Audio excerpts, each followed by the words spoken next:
मेरे पास आओ वासना खत्म कर दूंगा, चरण सेवा के बहाने हवस बुझाई, रेप केस में फंसा ए बाबा। पूरी खबर को हम विस्तार से समझते हैं। नमस्कार, मैं ओमवीर कुशवाहा, आपका OSK न्यूज में स्वागत है।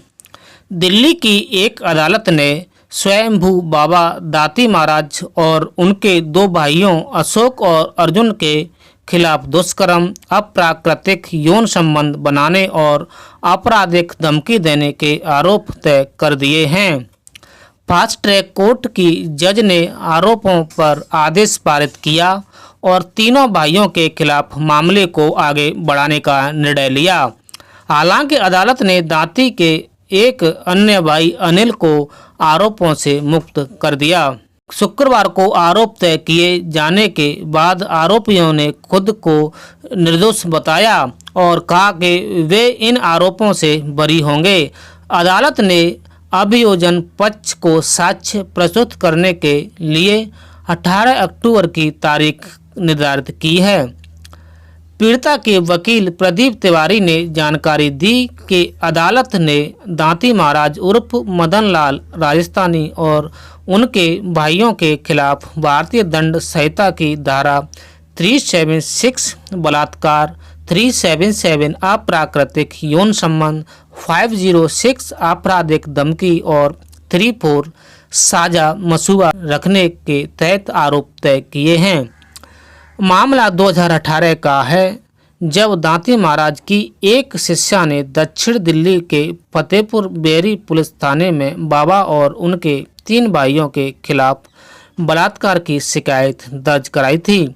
शिकायत में पीड़िता ने बाबा और उनके भाइयों पर आश्रम में शारीरिक शोषण का आरोप लगाया था। इस शिकायत के आधार पर पुलिस ने 7 जून 2018 को प्राथमिकी दर्ज की थी। इसके बाद 11 जून को बाबा के खिलाफ बलात्कार। पुलिस ने 22 जून को दाती महाराज से पूछताछ की थी, जिसमें उन पर दिल्ली और राजस्थान स्थित उन आश्रमों में शिष्या के साथ बलात्कार करने का आरोप लगाया गया था। पूछताछ के दौरान बाबा ने खुद को निर्दोष बताया, लेकिन पीड़िता के आरोपों के आधार पर जांच जारी रखी।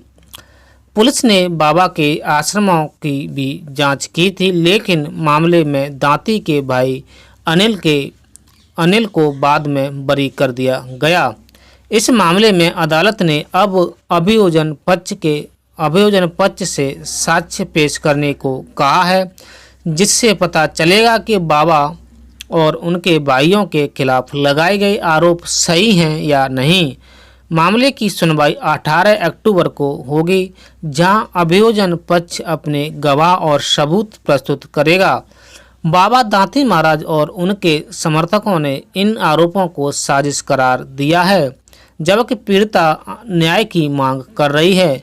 इस मामले में अदालत का निर्णय काफ़ी महत्वपूर्ण माना जा रहा है, क्योंकि यह मामला कई वर्षों से चल रहा है और इसमें एक बड़े धार्मिक व्यक्तित्व पर गंभीर आरोप लगाए गए हैं। पीड़िता की ओर से पेश किए गए सबूत और गवाहों की भूमिका आने वाले दिनों में अदालत की सुनवाई में अहम होगी। अगर आपको यह वीडियो अच्छा लगे तो हमें सब्सक्राइब करें, आगे भी देखते रहें। धन्यवाद। जय हिंद।